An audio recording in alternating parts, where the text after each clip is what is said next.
यवतमाळ जिल्हा न्यायालयाने Rajlakshmi multi state credit cooperative सोसायटीच्या वसुली प्रकरणावर महत्त्वपूर्ण निर्णय देत ते खारिज केले आहे. विवादित एकतर्फी अवॉर्ड यापूर्वीच रद्द झाल्यामुळे वसुलीची कारवाई ग्राह्य धरता येत नसल्याचे न्यायालयाने स्पष्ट केले. Rajlakshmi multi state credit cooperative society limited यांनी शहरातील अमर शिंदे व इतरांविरोधात लवाद वसुली प्रकरण दाखल केले होते. कोविड काळात या प्रकरणाची सुनावणी पार पडली होती आणि त्यानंतर एकतर्फी अवॉर्ड पारित करण्यात आला होता. मात्र या अवॉर्ड विरोधात अमर शिंदे यांनी प्रमुख जिल्हा व सत्र न्यायालय येथे दाद मागितली. दोन्ही बाजूंचे युक्तिवाद ऐकल्यानंतर न्यायालयाने 25 सप्टेंबर 2025 रोजी ते अवॉर्ड रद्द करून प्रकरणाची नव्याने सुनावणी घेण्याचा आदेश दिले होते. यानंतर हा मुद्दा विद्यमान दिवाणी न्यायाधीश यांच्या न्यायालयासमोर मांडण्यात आला. अवॉर्डच रद्द झाल्याने वसुलीची कारवाई ग्राह्य धरता येत नसल्याचे नमूद करत न्यायालयाने 10 फेब्रुवारी रोजी राजलक्ष्मी सोसायटी वसुली प्रकरण अधिकृतपणे खारिज केले. या प्रकरणात अमर शिंदे यांच्या वतीने ॲडव्होकेट निखिल सायरे आणि ॲडव्होकेट रणजित अगमे यांनी बाजूली मांडली. त्यांना ॲडव्होकेट भावेश श्रीराव व ॲडव्होकेट रवी कुकडे यांचे सहकार्य लाभले. न्यायालयाच्या या निर्णयामुळे एकतर्फी अवॉर्डच्या आधारे सुरू असलेल्या वसुली प्रक्रियेवर मोठा परिणाम झाला असून संबंधित प्रकरण आता नव्याने सुनावणीसाठी मार्गी लागणार आहे. ॲडव्होकेट निखिल भीमरावजी सायरे यवतमाळ. नुकतेच यवतमाळ शहरातील अमर प्रकाश शिंदे यांच्या विरोधामध्ये राजलक्ष्मी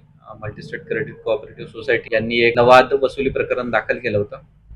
सदरच्या प्रकरणामध्ये जो लवाद अवॉर्ड जो पारित करण्यात आला होता तो अमर शिंदे यांच्या विरोधात एकतर्फा पारित करण्यात आला होता आणि ज्यावेळेस आम्ही वसुली प्रकरणामध्ये हजर झालो त्यावेळेस आम्हाला या प्रकरणाची माहिती मिळाली. या प्रकरणाच्या विरोधात आम्ही अवॉर्डच्या प्रकरणात आम्ही विद्यमान प्रमुख जिल्हा व सत्र न्यायाधीश यवतमाळ यांच्या न्यायालयात आम्ही दाद मागितली होती आणि ही संपूर्ण प्रकरणाची सुनावणी जी आहे लवाद प्रकरणाची ही कोविडच्या काळात झाली होती आणि त्यामुळे विद्यमान न्यायालयाने या बाबीचा विचार घेऊन सदरच्या प्रकरणामध्ये जो विवादित लवाद आदेश होता तो रद्द करण्यात आला होता आणि असं असतानाही वसुली प्रक्रिया जी आहे सुरूच होती. त्यामुळे आम्ही विद्यमान दिवाणी न्यायाधीश वरिष्ठ स्तर यवतमाळ यांच्या न्यायालयात अमर शिंदे यांच्या वतीनं अर्ज दाखल केला होता आणि सदरची लवाद वसुलीची जी प्रक्रिया आहे तर ते प्रकरण खारिज करण्याची मी विनंती केली होती. सदरच्या प्रकरणामध्ये विद्यमान दिवाणी न्यायाधीश वरिष्ठ स्तर यवतमाळ यांनी दोन्ही पक्षांचा बाजू ऐकली आणि दिनांक 10 फेब्रुवारी 2026 रोजी सदरची वसुली प्रक्रिया खारिज केलेली आहे. महाराष्ट्र 24 करिता अक्रम दिवाणी, यवतमाळ.